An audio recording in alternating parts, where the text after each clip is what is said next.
right, hello and welcome to another Expert Insight interview. My name is John Golden from SalesPOP, online sales magazine and Pipeliner CRM, joining you as usual from a sunny San Diego. And today I'm delighted to be joined by Matthew Pollard, who's just up the road in LA. How you doing, Matthew? I'm doing terrific. I'm so glad to be here.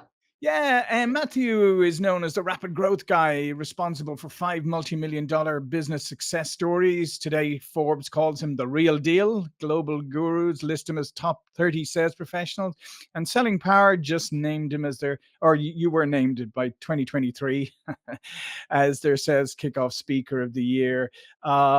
You're also the best-selling author of the Introverts Edge book series, which has sold over 100,000 copies and translated into 16 languages, which is amazing. And by the way, anybody who knows about business books, you will know that 100,000 or anything above that is absolutely sensational. Most business books probably sell about 3,000 over their lifetime. Yeah, So it's just sad though, isn't it, to see it so is. many books that just don't make it. I hear all the time that great marketing makes a book, and then obviously you need the book to also be fantastic to Yeah. continue that long-term sales. But I hate seeing so many good books that go unread. Yeah, so I mean, congratulations on yours. And what we're going to talk about today is the notion of introversion, particularly in sales, right? Because a lot of people labor under this illusion that, and I've heard this throughout my career, this thing like salespeople are born, you're born a salesperson. You basically, you set foot on the planet and you're outgoing, you love to engage with people, you love to sell, all of that kind of stuff, right? Mm. But the reality is that anybody can be a salesperson. You can be, you can learn and you can train, but also any personality type can be a salesperson. So you wrote the book on the introvert's edge. So first of all, maybe Matthew, maybe define introversion for us.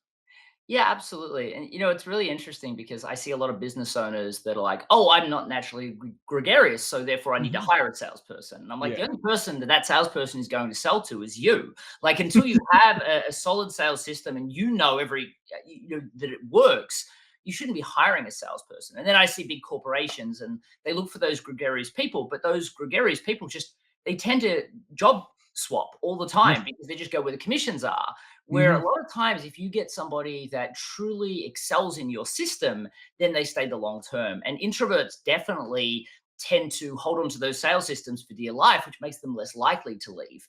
So the question is, who are they and how do you enable them? And well, yes, defining introversion is really important. So a lot of people, and it's funny, I spoke at the AAISP Leadership Summit.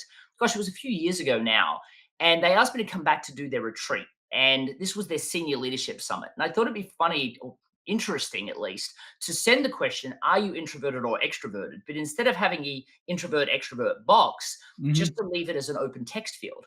And you'd be blown away at how many responses that I got where they said something akin to, "Oh, I was introverted, but don't worry, I'm not anymore." Like it was a disease that they recovered from. Got cured. Exactly. Thank goodness they were cured from their introversion.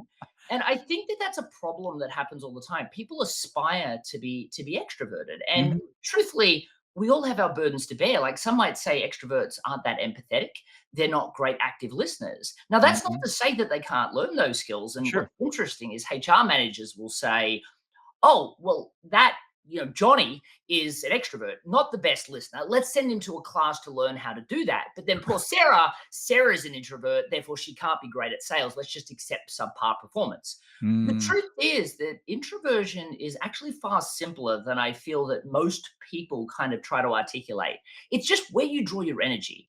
For instance, Mm. myself, like I've got back-to-back podcasts today because if I was to do anything, trying to do anything creative Right. after a podcast, I'd be exhausted. So I batch them and I've Mhm. got big lights in my face. I've got a camera and I know that I can do this back to back to back. But at the end, I'm going to be tired and I'm Mm. going to be mentally drained. For the average extrovert, they might be upbeat and excited. For me, I love speaking from stage, but it doesn't mean I'm not tired afterwards. When I go networking, now, I will say I'm less tired than I used to be because I have a great system, a great methodology. Same with sales, same with speaking from Mhm. stage, same with podcast interviews. It doesn't take as much mental energy anymore. There's no anxiety attached to it because I'm using a proven system that's external to me. but I Mm, am still more tired than I would be if I spent the day writing. For an right. extrovert, they'd spend the day writing and gosh, they'd be exhausted. So that's the way I define it. If you draw your energy from being with people, you're an extrovert. Otherwise, if you draw your energy by being by yourself, you're an introvert. And there's nothing wrong with either. The problem Mhm. is the world says there is. And that's what they've got wrong. Yeah. Zig Ziglar was an introvert. So if you think an Mhm. introvert can't sell or speak from stage, I mean, look at what probably the most well-known sales trainer that we've ever had on this world. Yeah.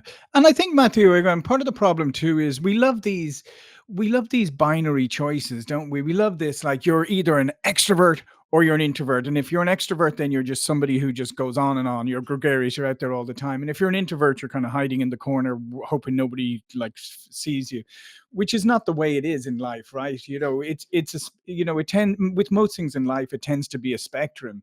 You can be you can, as we were talking before coming on stage, you can be an introverted extrovert. What does that mean? It means that you actually like, you may like speaking, you may like going on podcasts, you may like all of that, but maybe you don't like networking in person too much. Maybe that's a little bit more uncomfortable for you. Um, so when some people like put themselves, and I think they put themselves in a box sometimes and not realize that you may be an introvert with some extrovert uh, characteristics, you may be an extrovert with some introverted characteristics. You're absolutely right. So introversion definitely is a spectrum, Mhm. and there are some people, especially because a lot of people mistake social anxiety with Right. introversion as well. So Mhm. there are other symptoms that people have, but it's interesting. People will say to me all the time, "There's you were introverted. There's no way you're introverted now, or you don't Mhm. look like an introvert." And I'm like, "What do you Right. mean? Are we supposed to hide under a bridge?" Like it doesn't make sense how people project extroversion on people that are successful. And Mhm. even and I will, a lot of times correct people, not because they're not technically correct, but because of the message that it sends. People say, "Oh, I'm an introverted extrovert." And I'm like, "Okay, so what does that mean?" It means that you can put extroversion on, or does it mean you're actually an introvert that's learned a great methodical process for being on podcast interviews, or Mhm. you've learned to leverage your natural strengths in order to be able to ask in podcast interviews better questions or to listen and perhaps stick to a certain, for instance, I know when I go networking, I've researched everybody before I go. I Mhm. find different strategies to do that. And then I talk about, I don't use the elevator pitch. I do this for this group of people, even Mhm. if I talk about what I love to see, what I hate to see, and the mission that I'm on. And people don't communicate that way. They're so Yeah. braggy in their networking, or they go, "Oh, I'm not going to do that." And instead, they'll say, "Well, my day job is." I mean, who wants to talk to somebody that doesn't even like what they do? Yeah. Yeah.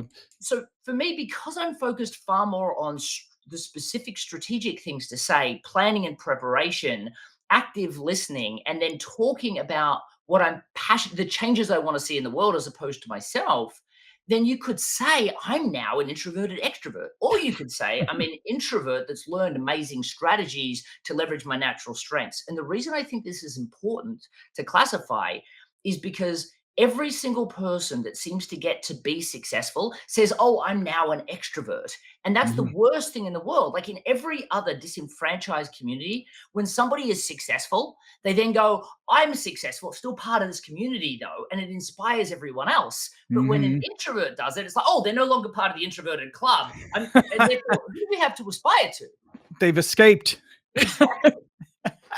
No, it's a really excellent point, Matthew. That's a very profound point. Yeah, it's like we do put extroversion on success. We just think that anybody who can talk passionately about something, we go, oh, they're the extrovert.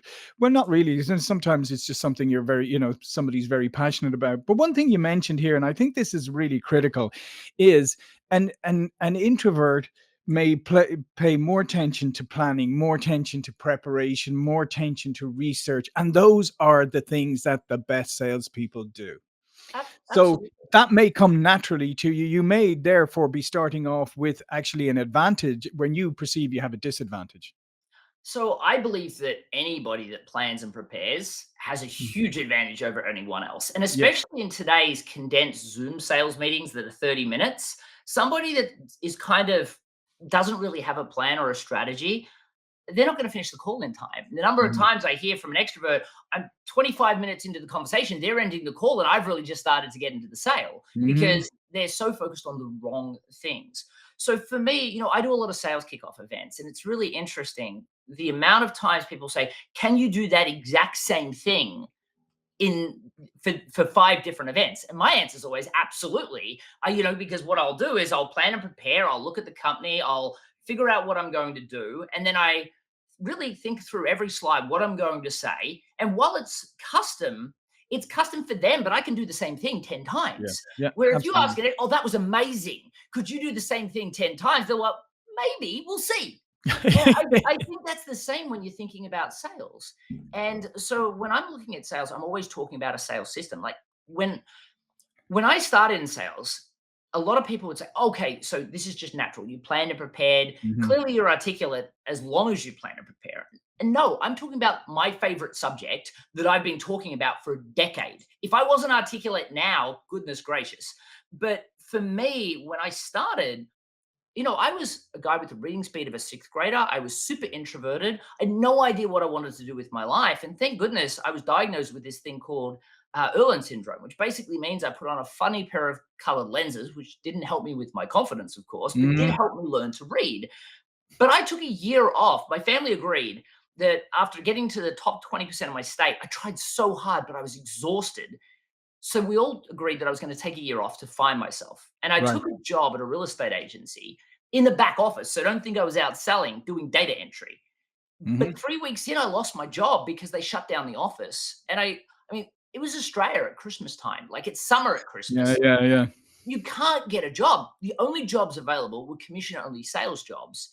And there were only 2 jobs in the paper. And the only thing more scary to me than applying for them was going home to my father, who broke his back 80 hours a week, and telling him I was out of Yeah. work. Yeah. So I Yeah. picked up the phone and I called both, and I got 2 job interviews.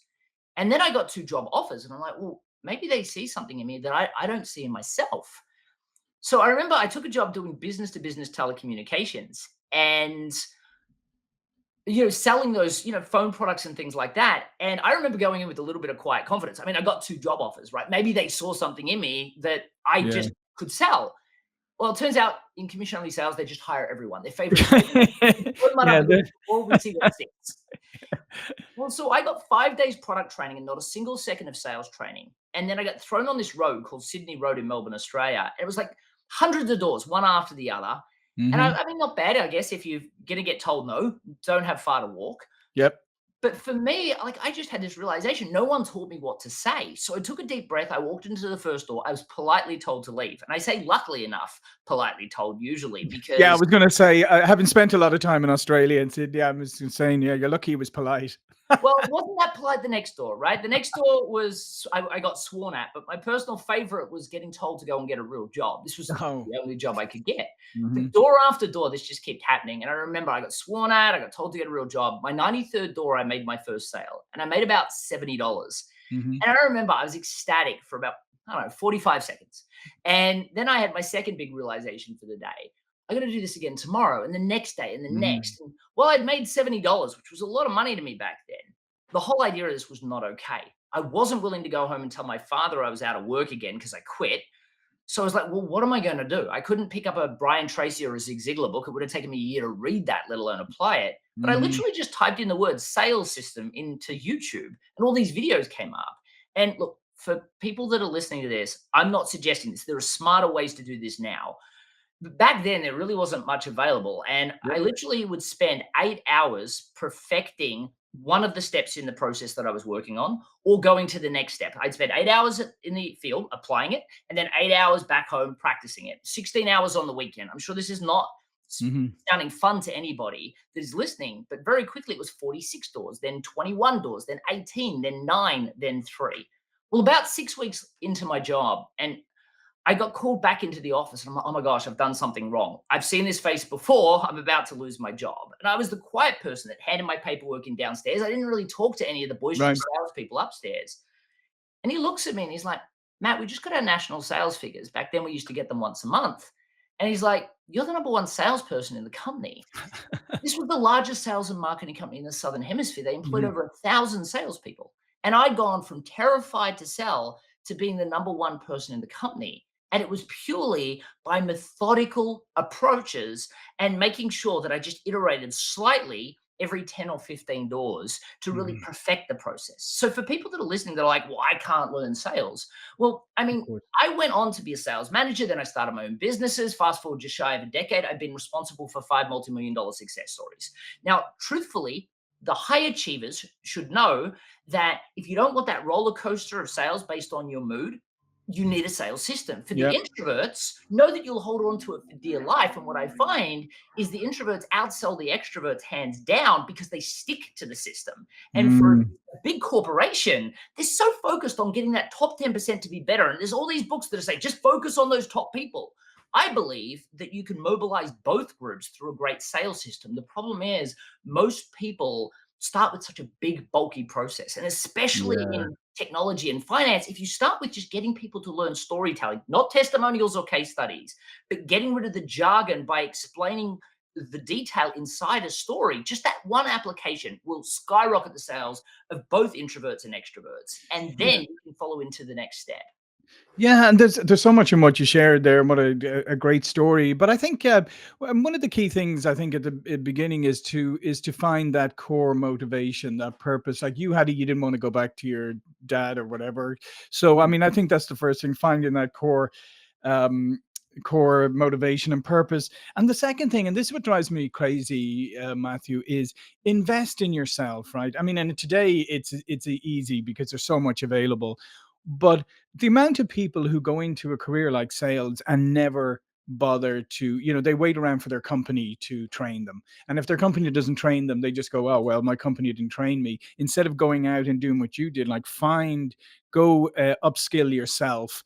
As I would say to people, I guarantee you, you have a hobby, and I'm pretty sure you invest money in that hobby, mm. but that hobby is never going to put bread on your table. So how about you invest something in your day job? It's really interesting when you say that because I don't even think it like people don't, it's not that people don't invest money, they don't even invest time. No, that's what I mean, And both time and it money. drives me nuts because I feel like, especially in today's world, people have said, "Oh, that mentor says that I should hustle, so I'll grind it out, I'll work Mhm. harder." Working harder is not working smarter. Yeah. And so for me, if I had have said, "Okay, well, next tomorrow I will do 165 doors instead, maybe I'll make 2 sales." Mhm. I mean, that would have been the worst thing in the world for them. And I feel like most people do that, or they say to their boss, "Oh, I'm not getting enough leads," as opposed to, "How can I increase my closure rate?" Right. And so for the people that I find that most people are saying, "Oh, my boss won't give me the time to do so." And I'm like, "Well, do you get commission checks?" "Yes." "Well, why not invest 2 weekends setting up a sales system or telling one Mhm. story or learning how to do it?" I Yeah. find that like senior sales leaders are forever getting upset that they'll bring people to sales kickoff events, or they'll go and spend a whole bunch of money on sales training, and they'll put people through these things, and they'll go to the training, and a lot of times they're looking for ways to respond and work harder to their customers as opposed to learning the methodical process. Or Mhm. they'll listen to these great speakers and then they won't go and apply the content. Like a lot of times, one of Mm. the things that I do that's different in sales kickoffs, which is madness that this is needed. But what I'll do is I will invite somebody up on stage to tell a story just so that people can see a great story delivered in their mind. Mhm. And then I'll get everyone in the room to agree it was a great story. Then I will ask a few questions and I'll tell the story back to them in a way that they wish they could tell it, just so people can see the transformation takes 12 minutes. Mhm. And then I ask them the question, when was the last time you spent time actually working on something to improve it? Well, let's spend 12 minutes each in a workshop actually fixing this. And they're blown away at how quickly things change. Mhm. Yeah, they don't spend, I'm like, imagine if you spent an hour a week just applying this. Yeah. How many more sales would you close? But then their psychology says, no, I must respond to these emails. What they're Mhm. doing is they're letting urgency define how they spend their day. And that Yeah. is the worst way to live the people's lives, because they're constantly doing that in every part of their business. They're letting the squeaky wheel customer determine their time. They're letting the inquiry determine their time, Yeah. as opposed to learning how to close them more effectively. Yeah. So I mean, I think it's yeah, and as like I said, I mean, I think if you have a hobby and you sort of go, oh, maybe I'll head off to the range for an hour to work on my swing. How about you just go, no, I'm going to take that hour and I'm going to work on a system. I'm going to work on my storytelling. I'm going to do something that so balance your life out a bit because, like I said, your golf swing's probably never going to earn you anything. It's really interesting. I see a lot of people that they see it as non-effective time. They see it Mhm. as time wasted. And I think that's really where the psychology is wrong. Yeah. Because for me, I think Abraham Lincoln has this, he has this great quote. If I was going to spend 6 hours chopping down a tree, I'd spend the first four sharpening the axe. Yeah. Most people spend less than, well, most people don't even spend minutes sharpening the axe and like Hmm. just keep chopping with this blunt saw.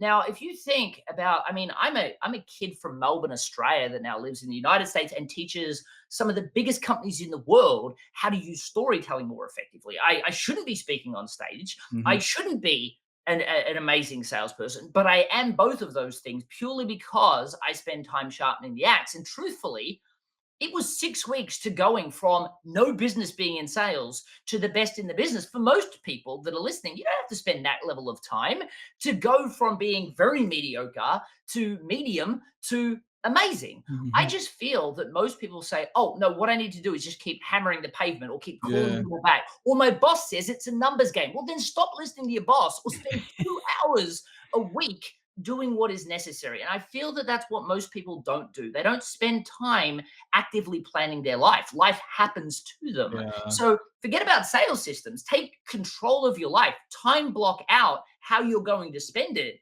And if you don't have any time for actually preparing and planning for sales and perfecting your sales system, just know that this is what your life's going to look like for the rest of it. And why would Mm. anyone accept that?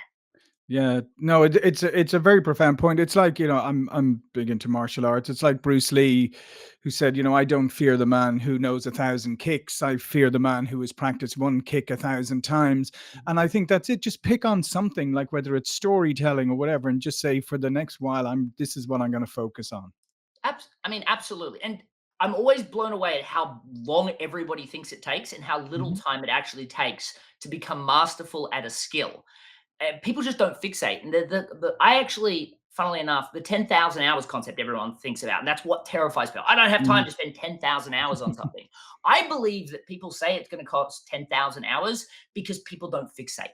Yeah. So people go, oh, I'm going to spend an hour now, and then 6 weeks from now, I'll spend an hour. And I get people all the time that say, oh, I haven't had time to practice my system because I haven't had enough sales conversations. I'm like, the mirror's not good enough for you? Yeah. Well, Yeah. what's Yeah. your spouse been doing lately? Go and Mhm. do this with them. Like your KPI bonuses pay for their holidays too. Why are we not collectively doing this? And now, oh, my manager, he's not been around to do role plays.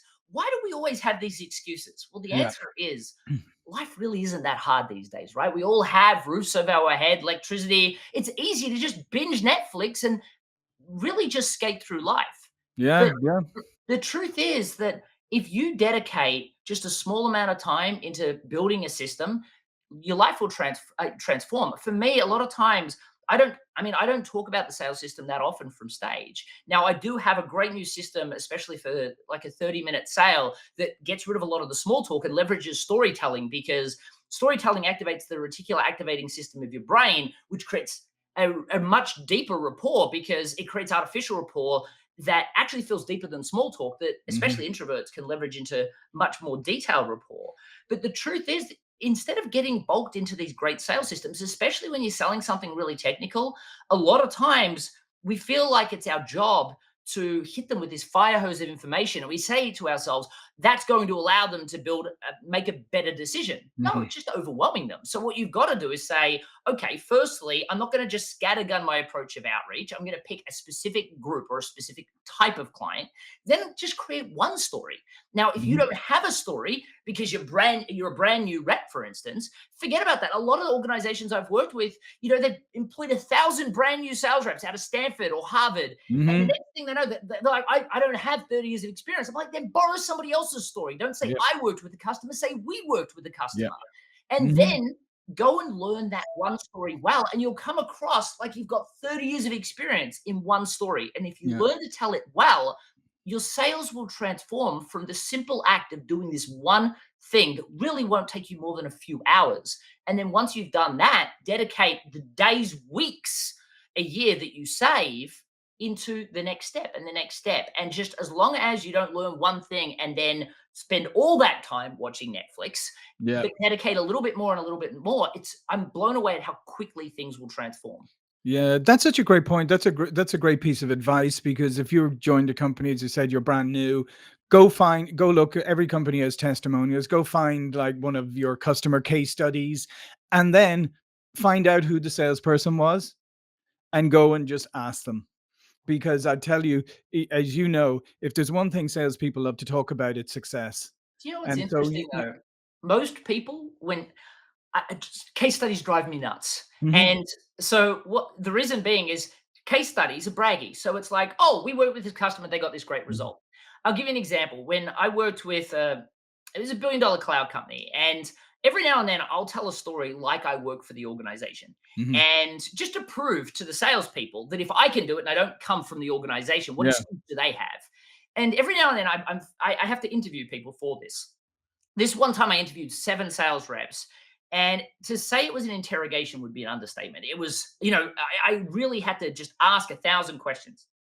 And at the end of about 20 minutes, they res- I then told them the story back to them in a way, and they were like, "How did you do that?" And it's Mhm, usually it focuses heavily on the emotional fabric of the person. And I said, "But the problem is, like, you keep talking about, the customer. The customer has no emotions. Who was the customer? yep, Oh, who the let's say Microsoft. Microsoft. Well, a company doesn't have emotions. Who is the customer? mhm, The CTO. The CTO is a position title. It doesn't have. Well, who was the customer? John. yep, Great. John has emotions. Now I can start to picture who John is. Now the next thing you say is, what was going on with John at the time? And then all of a sudden you start to realize that John worked for a government organization, and John had this "if it ain't broke, don't fix it" mindset. And he prided himself on that right up until things broke just around Thanksgiving and they couldn't run payroll. 2,000 mhm, people, biggest spending season of the year, can't get paid. And it's John's fault. So John misses Thanksgiving, brings his whole office in the tech team in to go and fix this at Thanksgiving. He's the guy that ruined Thanksgiving. yeah, Everybody in that organization is worried about losing their job. And this part of the story, they didn't mhm, even know. They had to call to find out because when I asked the salesperson, they said, "Oh, we've been following them up for years, and finally we convinced them." I'm like, "No, you didn't. mhm, Find out what happened." And once yeah, they found out, they realized that John never wanted to be responsible for that system going down mhm, ever again. That's why they made the decision. Now you can tell this story about you don't want to be the one that ruins Thanksgiving. Then yeah, you need to move to the cloud. Much better yeah. story.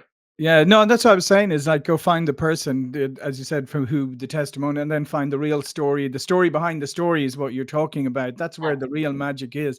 And if you're saying, well, I don't want to bother us, I guarantee you, if they sold it, they'll want to tell you the story inside and out, and all of the stuff that Matthew you were just talking about. They'll give you all of that because they Absolutely. love to talk about how they overcame all of these obstacles. And I think that from a sales leadership perspective, like if you're a sales leader, a sales manager, a sales director that's listening to this, understand that you can tell every individual salesperson to do this, and it would be in your best interest to do so. Hmm. It's also a lot of lost time.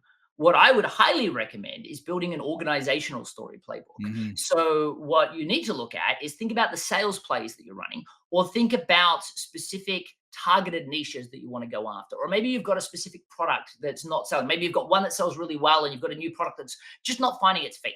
Find a single story, just one, and then understand the full depth, the emotional Hmm. journey of this story. Write it out. Get everybody to learn it across the organization. And just change the word "I worked with a customer" to "we worked with a Yeah. customer." But do a competition. Email you everybody in your office and say, "We're looking for a specific story on this. Give us your best story." Get them to send in audios, videos, written, whatever they recommend. Have us like an event where everybody tells a story and you vote on the best one. Whatever it takes, get Yeah. one story and then build that into your story playbook. Get everyone to learn it, especially the new people. Then, Yeah. once they've all learned that, focus on the next story, then focus on the next story. The number of times I see organizations focus on storytelling approaches that take 8 months to fail at operationalizing. Yeah. And firstly, a lot of times they're using marketing stories, not sales stories. But Mhm. then, secondly, It's because they're trying to say, okay, we've got 100 different products to sell. We've never managed to employ anything well. So let's put 100 stories in there and hopefully one of those will work. No, pick Mhm. one and make sure it works. Yeah, yeah, and absolutely, I couldn't agree more. And make sure it's an engaging story. And I don't think it's imagine you're a story where you're going to sit down, you're going to tell this technical. I'd say imagine you're going to sit down and have a beer with somebody and tell that story. Are they going to after a few seconds go, yeah, that's kind of boring. Can we move on? Or are they going to be riveted?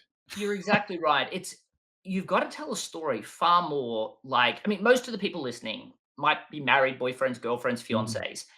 Think about the story of how you met and how you tell it today compared to the way you told it when you Mhm. first started.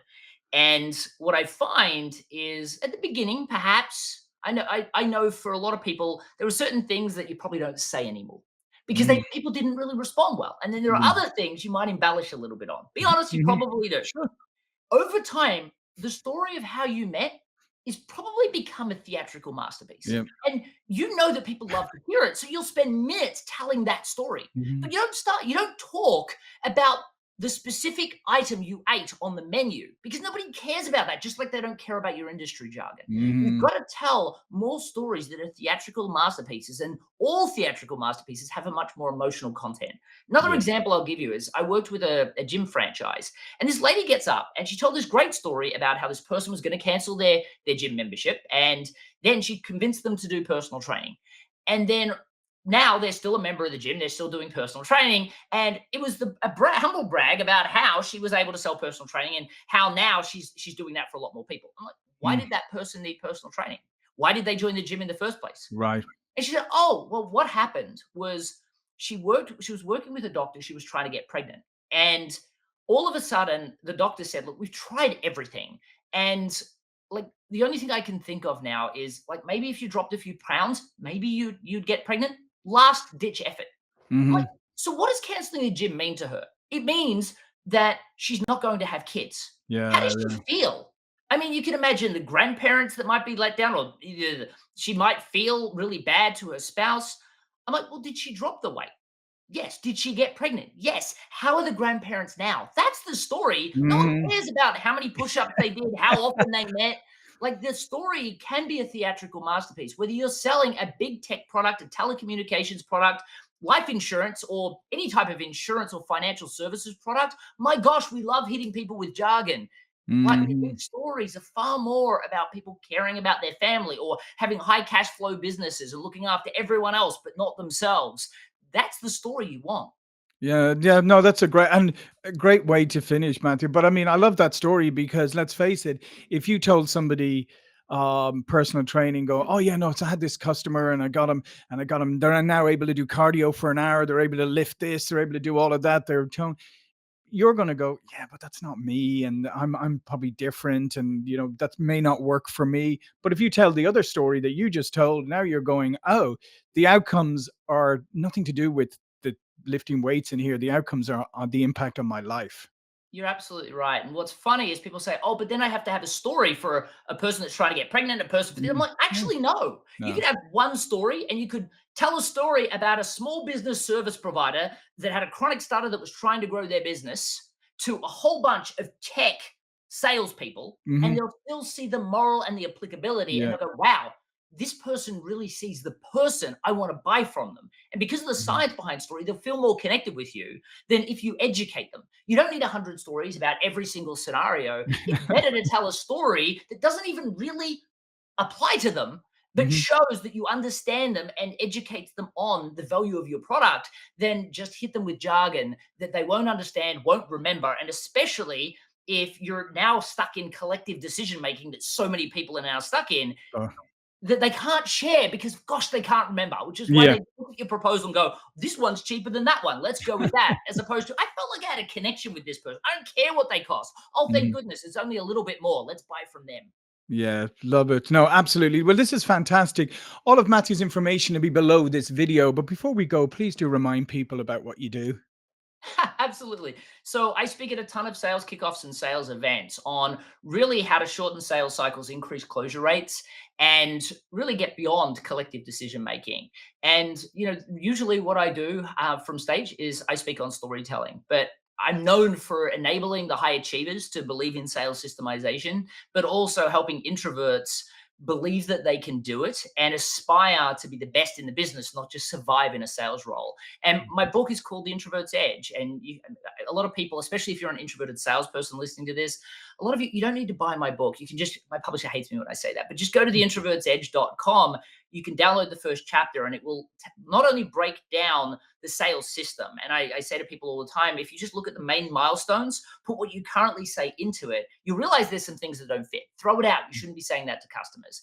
Then you'll realize there's some things out of order. And then you'll realize there's some gaping holes. One of them usually is storytelling. If you fix that, you'll double your sales in the next 60 days. And it'll also give you overwhelming evidence that you as an introvert not only can sell, you can beat your extroverted counterparts hands down. Yeah, fantastic. Well, listen, Matthew, this has been a real pleasure. Thank you for watching and listening, and I'll see you all again soon. Thank you.